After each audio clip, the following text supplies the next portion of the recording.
morning. Good morning. Hi, everybody. Sorry. They always say, don't put you in the back to the crowd. But it's hard because I also want to pay attention to my horse. All right. My name is Brittany Eicher. I live over in Middleton, Idaho. And I am super excited to be here, but I'm also really nervous because this is my first large event to come with my horses and do. And so I'm not used to the mic and I'm not used to a crowd. I usually teach kind of like one-on-one in my little arena at home. So please bear with me as I'm kind of on, the beginnings of a journey. I'm still learning how to teach to a crowd. So I'm just a beginner. All right, so this is Serenity, and this is my Arabian mare, and I've had her about 4 years. And so what I'd like to do for you today, my talk is 3 easy steps to better horsemanship. 2 of those steps are going to be tasks that we're going to do with the horse kind of specifically, and then one of those tasks is going to be a little bit more focused on the human. And what we're going to do is they are in no particular order. So please do not think that, well, she said this one first, and so that means it's extra important. They're just in order, any order. So Serenity is going to be able to help us kind of show the slightly more advanced versions of what we're going to work on. And then I'm going to switch out and I'm going to grab Maggie, which Maggie has only been with me for less than 6 months. She's a horse that is owned by a client. And a few of these tasks I have not worked on with her. So that way I'll be able to kind of show you the very beginning stages of how I would start to teach something that's a little more advanced, like this. So, the very first thing that I'm going to talk about today that I want people to get better on with their horses that I think helps their horsemanship in general is teaching a horse how to be really soft in their halter. Right now, the application of that is I'm asking her to keep her head low because I put pressure on this lead rope, and I'm going to let her wiggle her feet. That's not the important part. The important part is that every time she feels pressure on that halter, she's coming off of it, right? She's really being very soft by allowing me to just keep her head there. And I'm actually not, I don't know if you notice, I'm weighted on my back foot, so she could actually pull this and get loose. I'm not standing here going, oh, I'm going to keep her head down with all of my weight. I'm just kind of here, and it's just there. And I have never actually, in front of a crowd like this, asked this horse to just keep her head down for an undetermined amount of time. I'm kind of testing this. Good girl. Good girl. That was a lot of ask right there. That was a lot of pressure to have that happen behind her and have her not rip that rope out from under my foot. I'm really proud of her right now.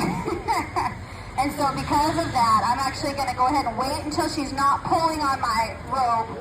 Like right there, she kind of left a little slack in it. I'm going to take that pressure off and give her a break. And maybe let her move her feet a little more freely here. What would be a practical application for asking your horse to be able to put their head down like that? Anybody got a practical for me? Can you see where that would be useful task to have your horse put their head down? Yeah.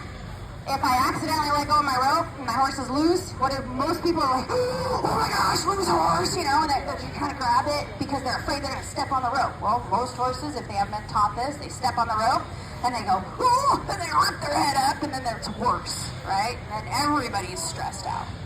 So that's a really great one. I've got another one in mind. If I want to be able to put a bridle on this horse or even a halter before I've caught her, if I get the task done really, really well, I should be able to do it without, just use my hand and be able to come up here and just ask her, hey, can you put your head down? Because I'm a lesson teacher and I also have kids of my own. And so being able to bring her down here and stay here so that I can coach my daughter on how to put equipment on her head and not have her ripping her head back and forth and way up and, What a good girl. I mean, she literally had her lips in the dirt for me there and held it. I wasn't pushing. It was a very, very light amount of pressure on her head to be able to do that. The application that I teach people is go ahead and put your elbow. The elbow is what helps them keep their head down while you're up here doing this. So you have to practice this. You have to ask them to bring their head down, put a little commotion up here, and back it off. Put a little commotion up there, and back it off. So she obviously knows what she's doing, right? I could just sit here, she could be my lean-in post for the day. Almost. She gets a little wiggly. But when we're gonna see with Maggie, a horse that I have not worked on with that, how she might need to be shown and helped on what is expected. Thank you. Maggie has never been in front of a crowd before. She's a little bit more of what I would call an introverted personality. So maybe you've seen some of the horses, especially earlier there was a little red horse in here that was just trotting around, ooh, you know, really head high. That would be what I would call a little bit more of an extroverted personality. Kind of like me. I talk big with my hands and I'm like, woohoo, let's have fun, right?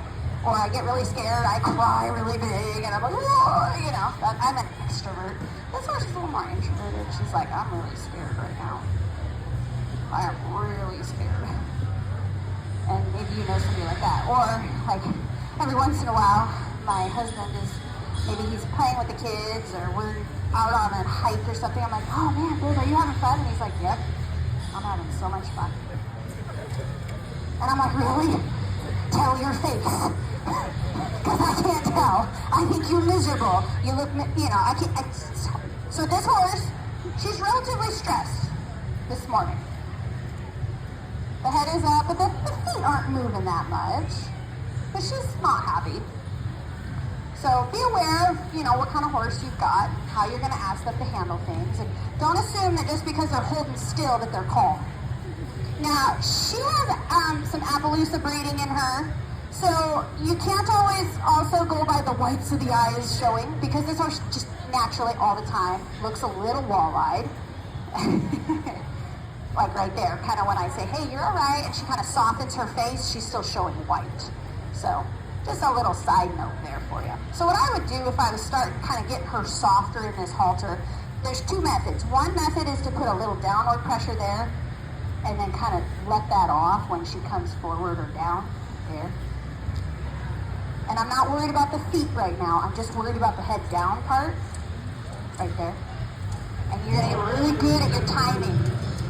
Timing is everything. I don't have to force it. I just got to hold it steady until she starts to be able to understand that. There we go. There we go. There we go. There we go. There, good girl. And then I'll give her a break. I don't necessarily need the head in the dirt, but that she kind of offered that after she started getting comfortable, because I'd already taken my hand all the way off the rope. But if we're going to think about bridling this mare in order to ride her someday, I'd like her to be able to be okay with, you know, some commotion. Good girl, there. God, good girl, there. And so I also, not just the halter strings, but also kind of some pressure up here, or maybe I take my hand and I just barely kind of squeeze it in along the sides of her neck here, and then I'm just going to wait. There. See it? It's subtle, isn't it? There. Good girl. I'll give her a break. And for demonstration purposes, I might even kind of say, hey, move your feet, let's go, let's get you kind of, you know, thinking about something else, and then I'm going to come in with that halter pressure, and I'm going to ask if she can get soft again. Good girl. There we go. So I have to kind of unlock her feet a little bit. And good girl. And one of the other keys to this, if you want them soft in the halter, is you can't drag on them. You got to be aware of what you're doing with that rope. A lot of people I see, they're like, come on, horse. Let's go. That's a bad deal for her. Right? I didn't have any feel. I didn't have any, I was dragging on her. Or they'll talk to me, and they're like, yeah, you know, my horse, they don't do what I want them to do. And they're holding their horse like this. Like, what am I teaching her right now? I'm teaching her to be dull. Because I'm putting pressure on there and nothing's happening. Now, she's, they need to learn to be handled. It's not the end of the world to kind of have a moment where I'm hanging on her. But if that's what you do all the time, your horse is not going to understand it. Then when you're like, okay, now I want you to put your head down, and you grab this, they're going to understand the difference. So you got to be really aware. Be really ready to, girl, thank you. That was very good. That was very good. And then I'm going to ask her with my fingers. And I'm just touching her hair right now. And I might squeeze in just like a notch or two. And I'm going to kind of wait there. Sometimes it feels like they're just kind of sliding down rather than deciding to go down. So if they're kind of sliding down, I might hold that pressure. But if she kind of drops down, I'll let go. She's doing a really good job. I've not done this with this horse, with the fingers. I've done it a little with the halter, but not with the fingers. And I'm just gonna wait. I've got a good amount of little pressure right there. There. Good girl. There. Good girl. Yeah. And she's like, I don't want to do that anymore. And so I just, when she lifts back up into the pressure, I don't follow her down and just shove her down and keep that pressure there. I just leave my hand there, and then when she lifts back up against it, she's going to find that finger again. Good girl. That's kind of what helps them learn to hold it down longer, is that you can kind of just hold that pressure, and then eventually you just get lower and lower and lower, and then you can hold it longer and longer and longer. But I've met a lot of horses. People go, I can't ride on my horse. And you grab the bridle and you come up to them and their horse's head is way in the air. And I'm not that tall, I'm 5'2". But I'm like, oh, I can bridle that horse. And they lift their head up and I just hold the rope till they come down a little bit. I let go. Hold the rope till they come down a little bit. Let go. Pretty soon I've got that horse way on down here. And I can sit on my knee and put the bridle on. But it takes time, it takes practice, right? I'm not gonna ask for her to do the whole thing all in one day. I'm going to teach her through consistency how to get soft there. And like with a colt like this horse was not handled much before I got her. She has to start being comfortable with me kind of being up close and kind of bumping into her and stuff. She's gotten a lot of that training already. But some horses, you bump into them or you get kind of up over the back of their head, they're like, oh, and they'll kind of throw their head up. So be careful, be ready. Use your arm before you put your face over the top of it, because if they throw their head up, I don't want you to get a bloody nose. I've seen that. It's not fun. Oh, good girl. Good girl. And then before she messes up, I'm going to let go. She's a little distracted. Horses are coming in. That's okay. I'm going to be aware of that. I'm going to be very gentle with her as she's learning. Because if I ask for too much all at once, and then she fails because she whips her head up, and then I'm frustrated or she's scared, I've created a problem that didn't need to be created in the first place by just asking for a little bit less. Just being a little more aware of what's going on. Good girl. Thank you. That was pretty good. That was pretty good. And then I might test it just a little. Just test it. There, good girl. I'm going to wait, just kind of leaning into my pressure here and not there. Kind of not there. Good girl. Good girl. And I'm going to let go really quickly before she messes up and steps on me or before she rips her head up. So don't ask for too much when you're starting these things. Ask for a little bit. Let them be successful. Let them be successful. Thank you. Alright. I'm going to move on to the next one because it's a little bit more complicated, but I find it super, super great. Often when I'm teaching clinics, I ask people, well, you guys really got to have your horse have a backup. They're like, yeah, my horse backs up, and they do this. They go, 1, 2, there, see, he backs up. Or, if they're not as soft as this horse, they get 2 steps, but they're pushing on their horse. They're like, all right, come on, horse. And they're like muscling it, and they get 2 steps. And they're like, yeah, he backs up. And I'm like, really? That didn't look like reverse to me. I actually want my horses to have a good reverse. Not just like oh, well, I can muscle them backwards a couple steps. There's a couple different reasons for this. One is physically, this will build really good fitness for their hindquarters, and it helps them start to be able to build the correct muscles for holding leads and lead changes that we want when we start doing canter work and that kind of thing. It's all right. You're a good girl. Yeah, you're a good girl. It builds some confidence because they have to be thinking what's behind me, and they have to be able to trust that you're not going to run them into something. And sometimes I will let them bump into things and they'll kind of shoot forward. So be to the side. You notice I'm not right in front of her. I have her kind of cocked off to the side here, in order so that if she did have a big spook, she's not hitting me. Okay? But that horse just went all the way around that round peg. Softly, not pulling, not rooting her nose against my hand without too much pressure. And then the next skill is to start doing it in turns. So I have my buckets here, and, oh, you're all right. Got my phone, it's going off telling me how much time I've already talked at you.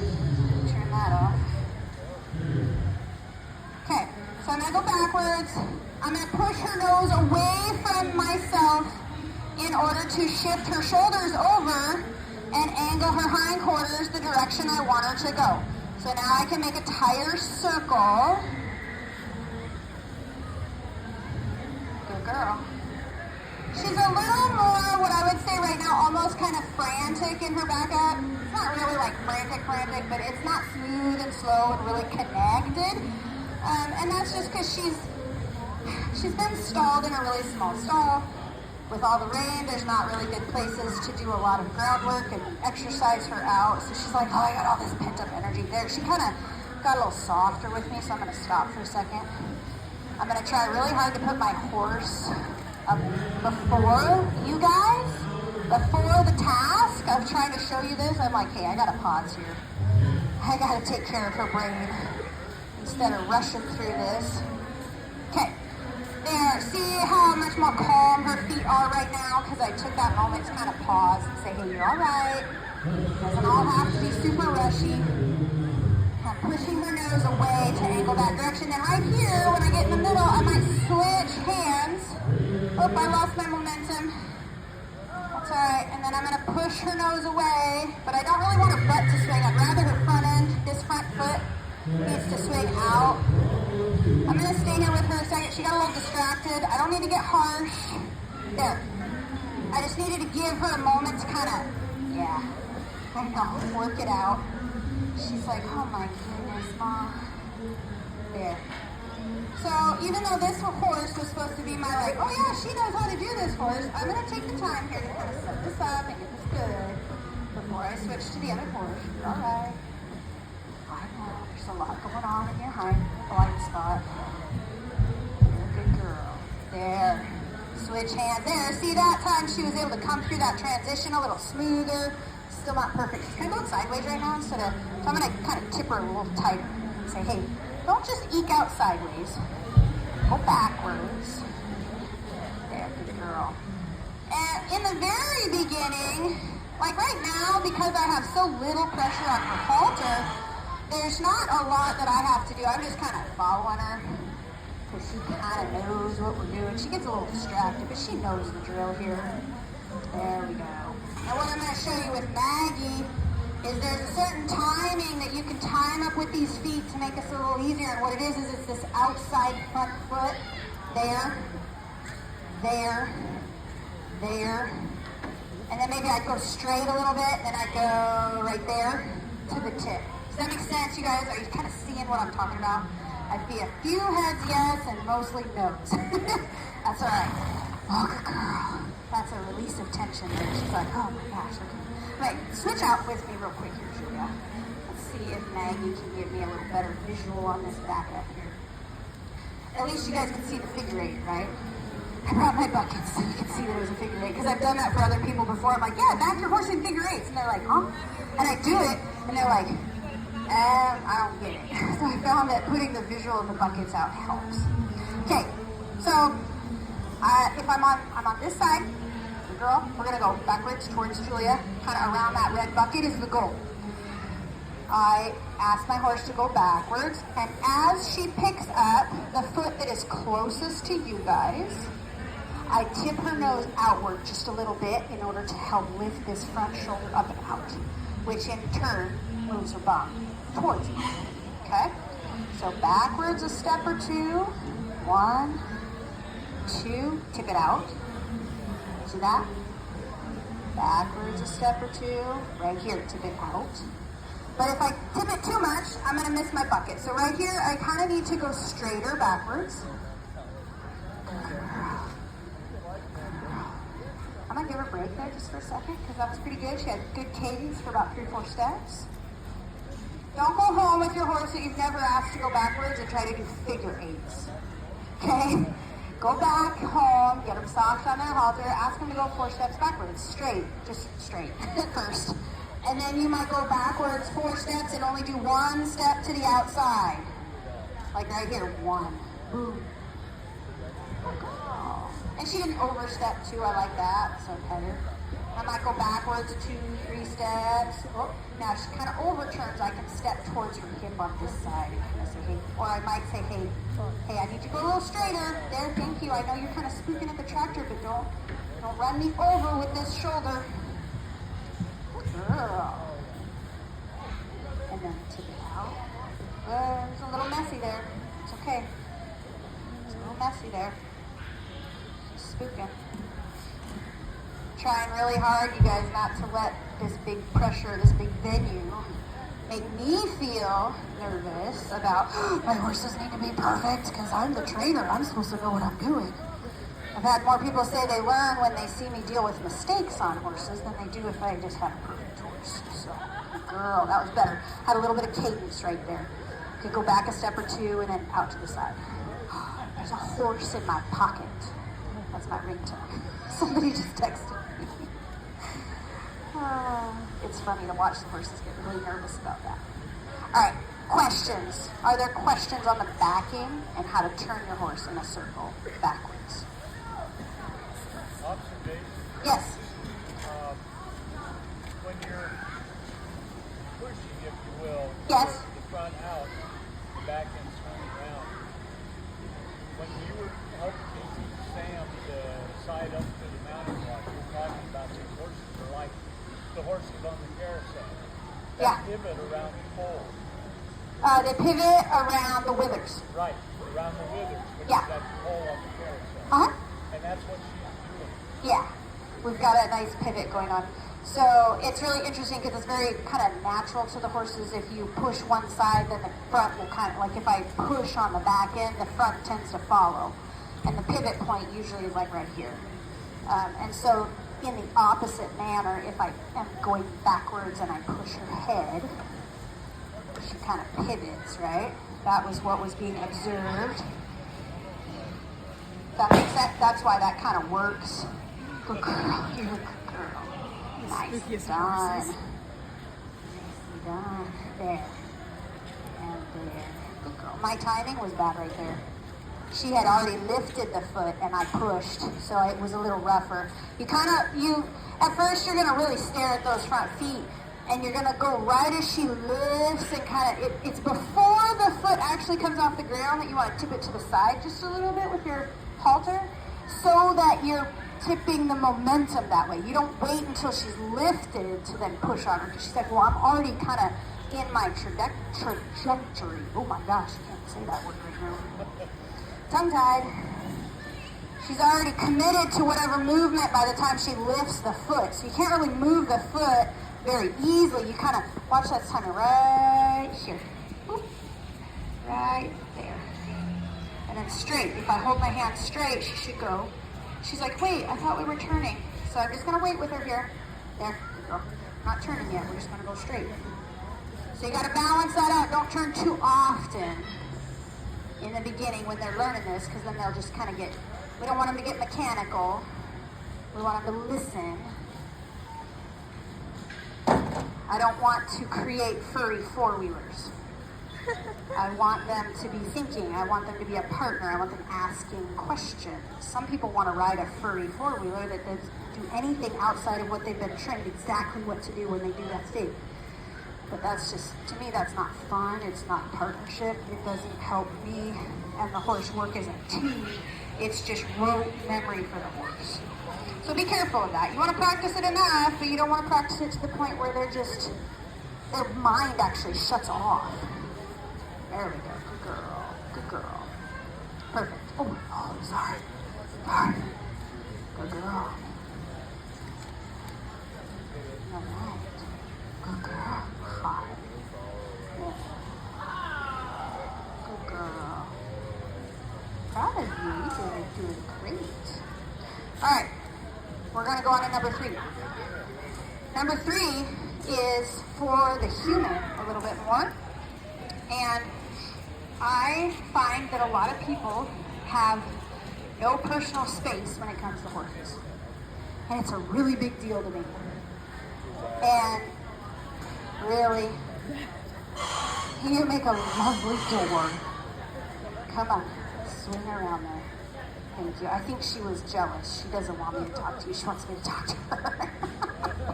She wants to be the star of the show or something. You're funny. They don't have enough bubble. And they're used to holding on to a horse right here, because that's what we've been taught, especially if we're in 4-H, showing and that kind of thing. We're taught to hold them right here, you know. Which is great if your horse is really well trained and really understands not to step on your feet. You know, that's good for a specific time and place, but that doesn't need to be all the time. And that doesn't, like, my safety isn't because I hold her at arm's length, because what happens is if she spooks really hard, she's going to jerk me with her, right? What your safety comes in is actually having this nice personal space that's established. And I think you guys understand what I mean when I say personal space, right? You don't want to talk to a stranger if they walk right up into your space and they're staring straight at you and you're like, oh, what? Right? It's like, oh, I'm sorry. Excuse me.